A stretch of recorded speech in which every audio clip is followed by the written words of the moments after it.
So how long has it been since we got that one letter asking us to come help repair Sarah's pendant? Hopefully it hasn't been too long, cause otherwise I'd feel kinda like a jerk. But this time on Final Fantasy III, we're finally going to get around to, well, the entire point of the Mognet side quests. I mean, it was nice writing letters, but this actually has some rhyme and or reason. This side quest begins after getting the final letter from Princess Sarah, which, by the way, in the later versions, such as the iOS and Steam versions, to get the final letters from everyone, you have to have a specific character in the lead. Of course, for Princess Sarah, that's Xavier.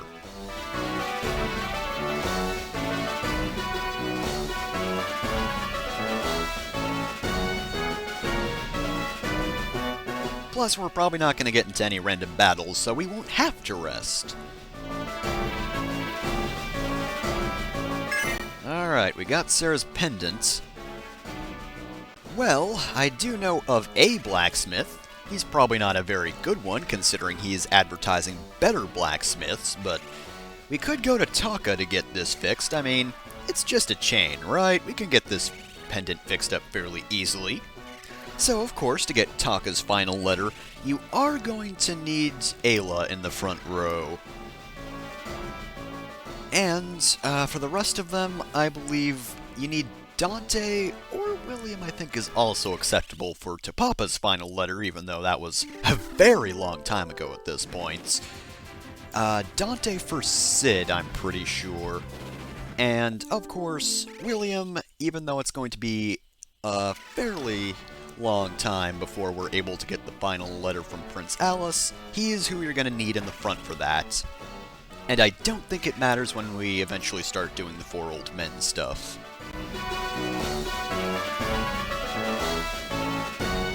Do you see the world in a state of being saved? Oh yeah, by the way, Dad, I'm a fucking ninja now.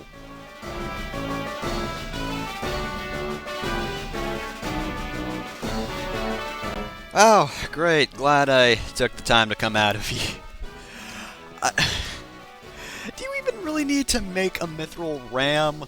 Like, you just shape a huge chunk of mithril, then bam, you've got a thing you can ram a rock with to make your airship explode, so really you're not even good in that respect. So yeah, talk is useless, but you do have to talk to him in order to trigger another event. Remember that one blacksmith he was talking about in his second to last letter? Not the Orichalcum one, the other one about that legendary blacksmith. Well, now we have to find them. Now, they do have a random location later on, but this first time they're actually in Saronia. Thankfully, it's just a quick trip over there. It's this spot at the library. Really? You're gonna be fussy about that? Yes, at the library section of town. She is at the northeastern part of the northwest Saronia area. And of course I could go completely the wrong direction first.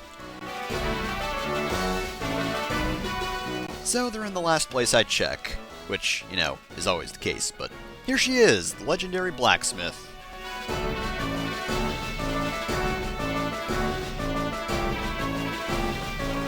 It's just a chain. It should be a really easy fix. You would think it would be some sort of string, but no.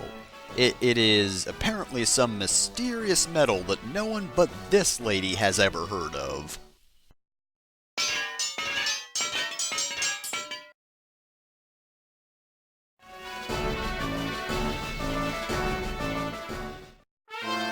Alright, well, that was easy enough.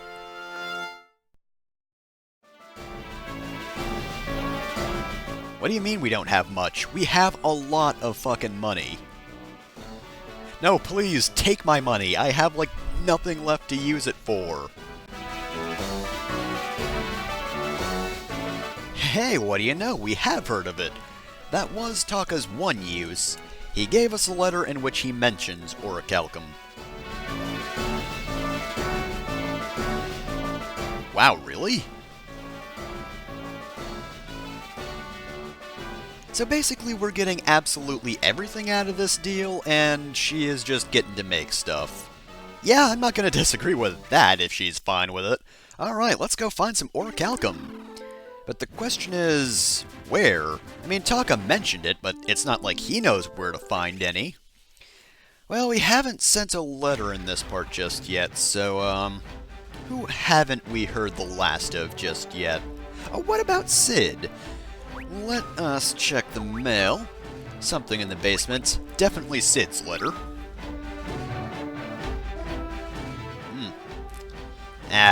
Monster schmonster. Who even cares about those things anymore?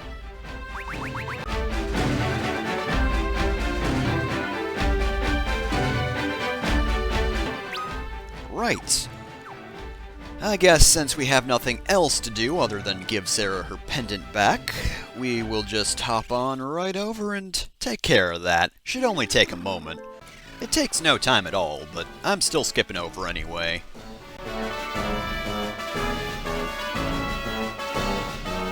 I guess technically speaking you don't have to do this.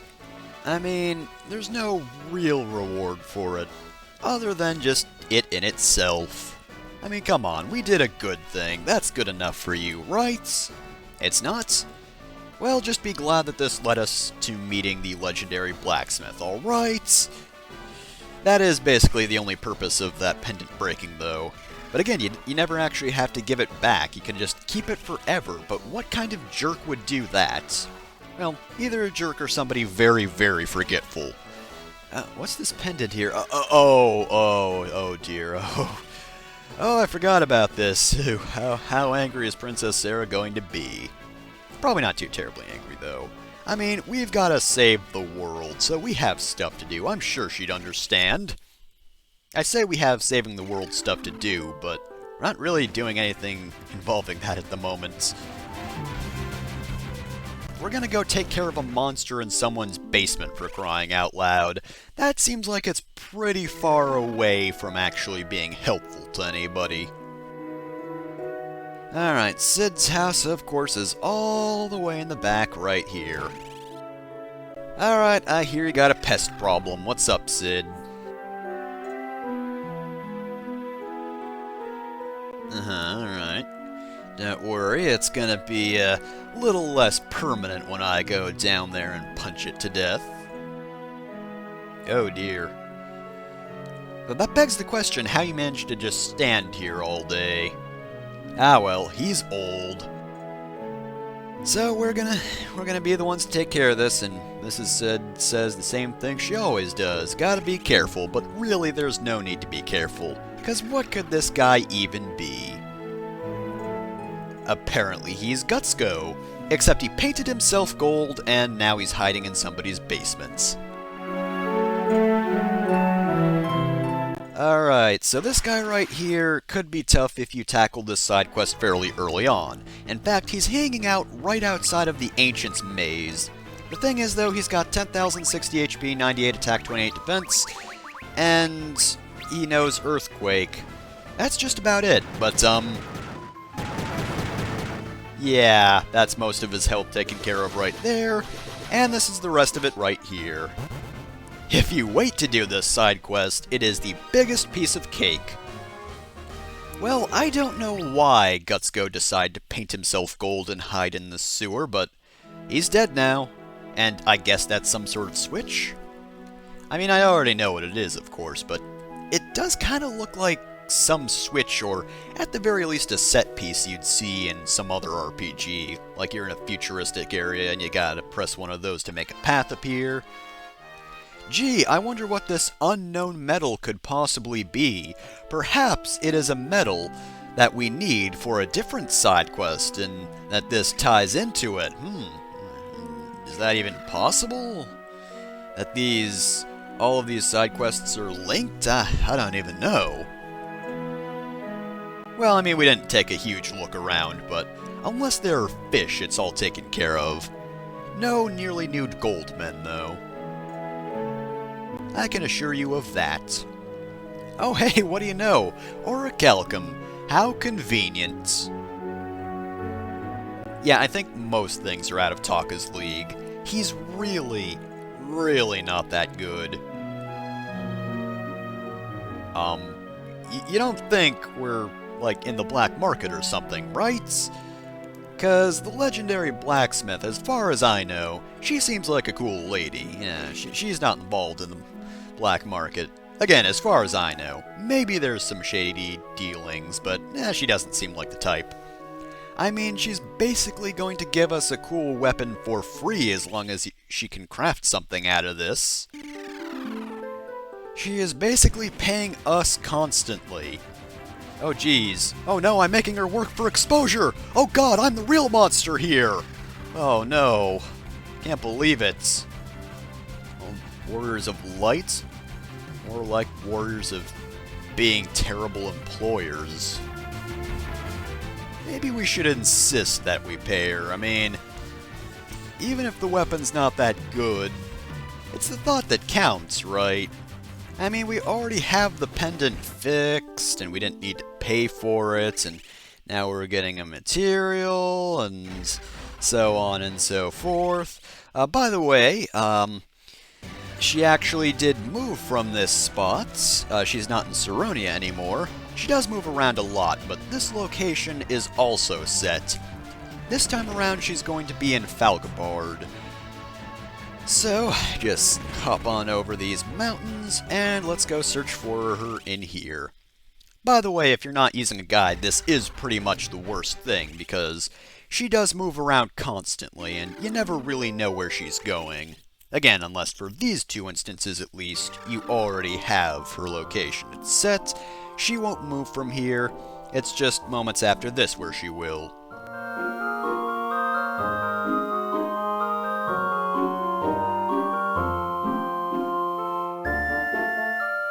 I didn't think I'd ever lay eyes on this thing that is unmistakably a thing.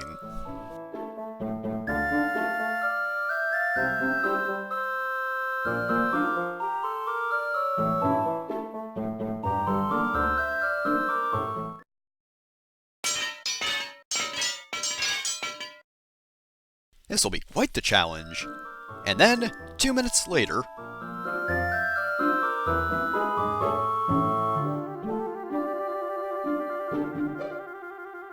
Alright, cool sword, cool sword. And we get the Ultima weapon.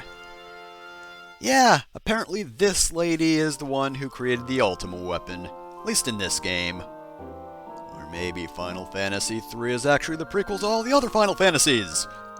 Would explain why Dante's a lot younger, and also has no sense of fashion. Didn't get that until Final Fantasy I. But anyway, in all seriousness, the Ultima weapon is the second best weapon in the game, only beaten by a weapon that's exclusive to the Onion Knights. That's also a very rare drop that I'm not even going to get.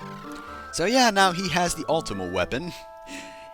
I mean, he's the only character who can use it, but, as if he needed an even higher attack power. Well, actually, to be fair, he kinda does. At the moment, Onion Knight is still pretty weak. It's not until the level 90s where he starts getting good. But with that done, we actually have some time left, so we're going to do the first of those 3 things I've been hinting at for a while. This is actually one of the earliest things you can do of those 3 things. The others you need the Invincible for, but this one you only need the Nautilus for. You can actually do this right after you get it and get the Submarine adaptation upgrade, whatever it is. And once you get that, you can dive under here near Saronia, and there's a cave right over here. So the fact that I'm doing this so late, you might guess this is going to be kind of a piece of cake. Like, incredibly so.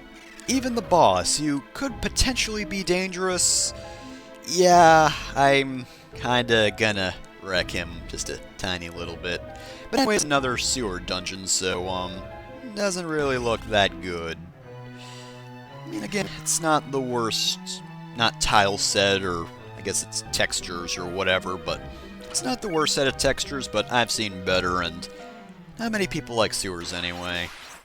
It actually looks a lot cooler in the, oh, new enemies, but, I think it looks better in the original version. But first, oh, what are these enemies? Well, obviously, they're both recolors, or one's a recolor of the other, I can't tell which. Boss Troll, he doesn't really have anything going for him, and I don't think Fashan... Actually, no, the bluish one, Fashan, or Fachan, or whatever he's called, that guy can cast Break Gust, so he can't turn you to stone, but, it's not really an issue. I'm kind of destroying everything in this dungeon. Ooh, Rune Bell. Oh man, really wish I went through here when I had a Geomancer. I do kind of miss the Geomancer, but Black Belt's been pretty good to me. Still though, I miss the old days the Bell beatdown. Sure, a fist beatdown's effective, but it's just something completely different. Oh hey, this is the original version of those enemies we saw earlier. These guys are Cyclopses. They don't have any special abilities, less than 2,000 HP, and no weaknesses. Of course.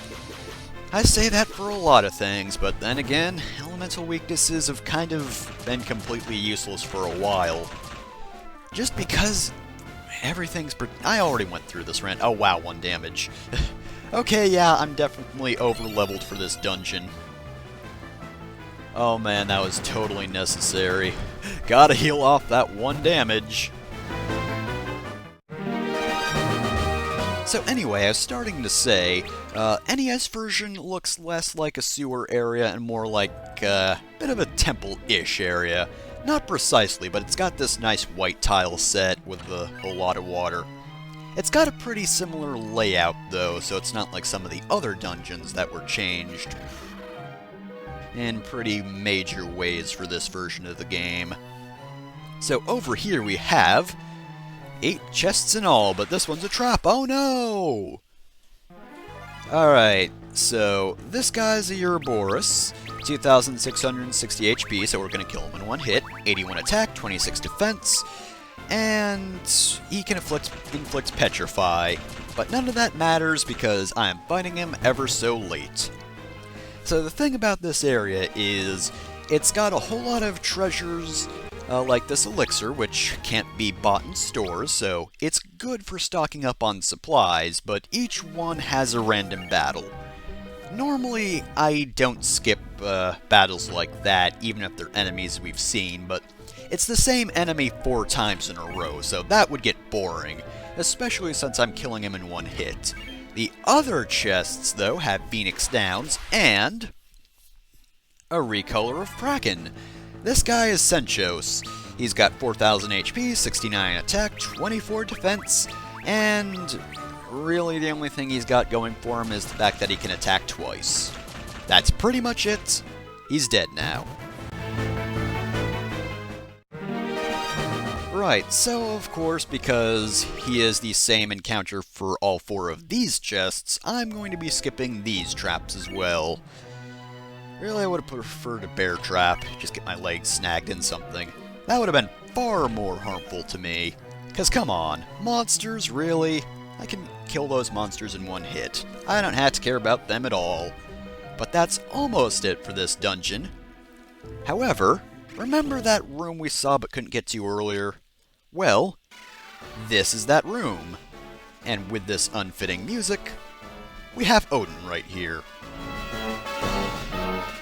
Hey Odin, did you know your horse is a random battle? This is Odin attacking you right now.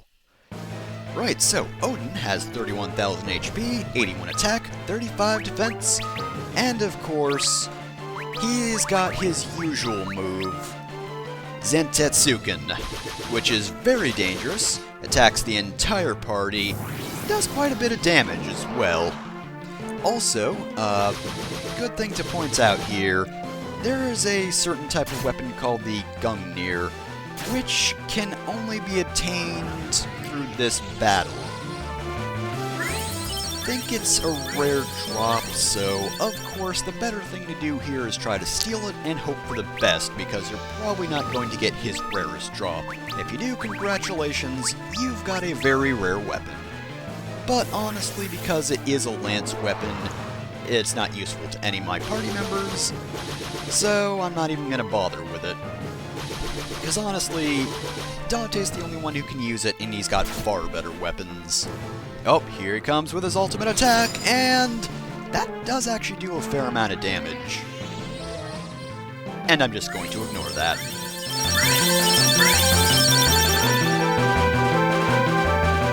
Right, so his biggest attack isn't even a threat to me, so, Odin certainly are mighty, but, I'm a little over-leveled for you.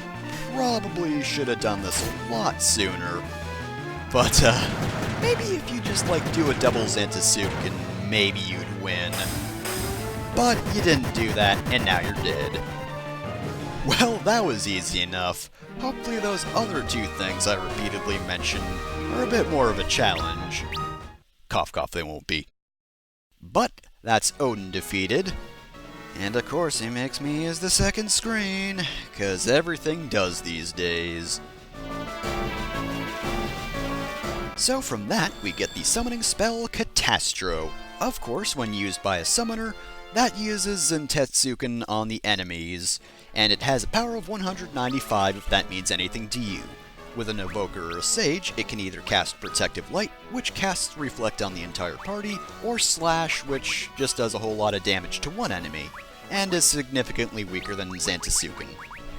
But that's it for the Saronian Catacombs and the Mognet stuff as well. Well, not all the Mognet stuff. You remember, we haven't gotten a reward from Prince Alice, nor have we gotten a reward from the Four Old Men, so in the future, we'll be doing that. But that's not something we have to worry about just yet, because we can't even access that stuff at the moment.